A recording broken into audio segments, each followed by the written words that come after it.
UP विधानसभा चुनाव में कौशाम्बी जिले की चायल विधानसभा से भाजपा अपना दल गठबंधन के प्रत्याशी के समर्थन में यूपी के डिप्टी सीएम केशव प्रसाद मौर्य ने भरवारी कस्बे में एक जनसभा को संबोधित किया। डिप्टी सीएम ने कहा कि शीर्ष नेतृत्व के आदेशों के अनुपालन में चायल विधानसभा सीट से नागेंद्र सिंह पटेल को अपना दल का प्रत्याशी बनाया गया। उन्होंने कहा कि प्रयागराज 12 और कौशाम्बी की 3 विधानसभा सीट भाजपा जीत रही है और इसे आप लोगों को ही जिताना है। डिप्टी सीएम ने सपा पर हमला करते हुए कहा कि जिस गाड़ी में सपा का झंडा उसमें बैठा गुंडा। सपा सरकार में व्यापारी यूपी छोड़कर बाहर चले गए थे। भाजपा की सरकार बनी तो उनको सम्मान के साथ वापस लाया गया। राम वनगमन मार्ग बनाया जा रहा है। ये राम वनगमन मार्ग 4 लेन का बनाया जाएगा। वहीं कौशाम्बी में गंगा नदी पर और यमुना नदी पर 4 लेन का पुल भी बनाया जाएगा। भारतीय जनता पार्टी अपना दल निषाद पार्टी गठबंधन के प्रत्याशी श्री नागेंद्र सिंह पटेल जी के समर्थन में 2022 के इस विधानसभा चुनाव में 27 फरवरी को होने वाले मतदान में केवल जिताने की जिम्मेदारी लेने के लिए नहीं आया हूं। मैं यह कहने के लिए आया हूं कि जिताने के बाद भी सारी जिम्मेदारी चायल विधानसभा की केशव प्रसाद की रहेगी। मंच पर नितिन गडकरी जी आए थे। यहां पर जब आए तो उन्होंने बताया जनाब को कि एक अयोध्या से लेकर के चित्रकूट तक श्री राम वनगमन मार्ग बनेगा और वो 4 लेन का बनेगा। गंगा जी पर श्रृंगेरपुर से कौशाम्बी को जोड़ने वाला 4 लेन का गंगा जी में पुल बनेगा और जब हम यमुना जी के तट पर पहुंचेंगे, मंझनपुर विधानसभा शुरू होगी तो 4 लेन की सड़क के साथ वहां पर भी 4 लेन का यमुना जी पर भी पुल बनेगा।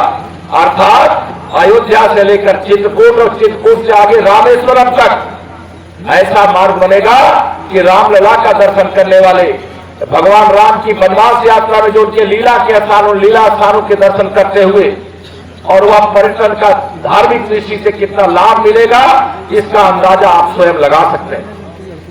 आप सबको मैं यहां पर आज ये कहने के लिए आया हूं, अनेक चीजें बन रही हैं और अनेक चीजें बनेंगी, लेकिन इस बार का जो विधानसभा चुनाव है उससे कहीं चूक मत जाना। बहुत सारे लोग अगर ये कहे कि अरे देखिए संजय जी को टिकट नहीं मिला है इसलिए आप तो काम मत करना। अरे संजय जी को हमने बड़ा बनाया, हम और बड़ा बनाएंगे, आप चिंता मत करना। हमारे पास तमाम रास्ते हैं और वो रास्ते की चाबी भी हम लोगों के पास है। ऐसा नहीं चाबी नहीं हमारे पास। हमारे संजय जी और तमाम कार्यकर्ता जिंदगी भर काम किए। बहुत सारे लोगों को टिकट मांगते हैं, देने की जरूरत रहती है, नहीं दे पाया जाता है और नहीं दे पाया जाता है। गठबंधन है, हम गठबंधन के बल पर आगे बढ़ रहे हैं। मैं भी चाहता था कि संजय जी लड़े, लेकिन पार्टी नेतृत्व का जब निर्णय होता है तो हम मानते हैं कि पार्टी नेतृत्व हमसे ज्यादा समझदार है और उसने जो निर्णय लिया है वो हम सब का निर्णय है और जब हम सब का निर्णय है तो उस निर्णय में कोई कहीं चूक भूल मत करना। और मेरा ये संदेश है आप सब लोगों को, चूंकि मैं भी सिद्धार्थू से लड़ रहा हूं। जब मैं लड़ा रहा था 3 सीटें हमारे खाते में आई थी। अब मैं भी लड़ रहा हूं, यहाँ नागेंद्र जी भी लड़ रहे हैं, वहां लाल बहादुर जी भी लड़ रहे हैं और प्रयागराज की 12 सीटें, 15 सीटें भाजपा गठबंधन में आपको बता रहा हूं। हम 15 की 15 सीटें कौशाम्बी और प्रयागराज की 2022 की विधानसभा चुनाव में जीतने जा रहे हैं।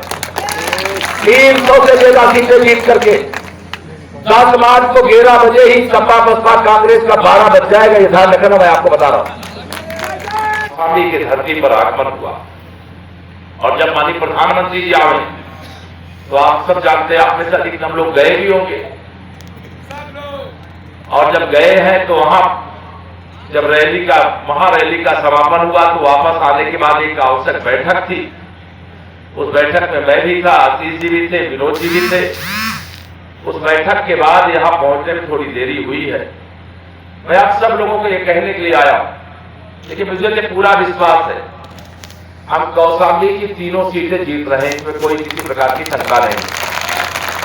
लेकिन हमें अति उत्साह में, कोई अहंकार में कि हम जीत ही रहे इसलिए चलो अब तो सोते हैं, ऐसी गलती मत करना। क्योंकि 2017 से पहले का समय याद कर लेना। 2017 से पहले और 2012 के बाद से या 2007 से लेकर के 2017 तक मैं कहूं सपा बसपा सपा के कार्यकाल में मेरे भरवारी के लोग हो, चाहे विधानसभा के लोग हो, चाहे कौशाम्बी जिले के लोग हो, क्या क्या पीड़ा नहीं सही है आपने, क्या क्या कष्ट नहीं सहा है आपने, किस प्रकार की गुंडागर्दी, किस प्रकार की अराजकता, किस प्रकार से उत्पीड़न यहां पर होता रहा है लोगों का, कितने आंदोलन हम लोगों को करने पड़े थे, उन आंदोलनों के कारण कितनी बार जेल भी जाना पड़ा था। फर्जी मुकदमों में हमारे कार्यकर्ताओं को, हम सब लोगों को फंसाने का काम भी उस समय किया जाता था।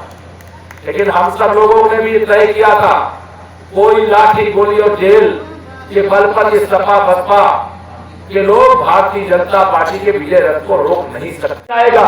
इसकी गारंटी ना ऐसा चाहेंगे क्या?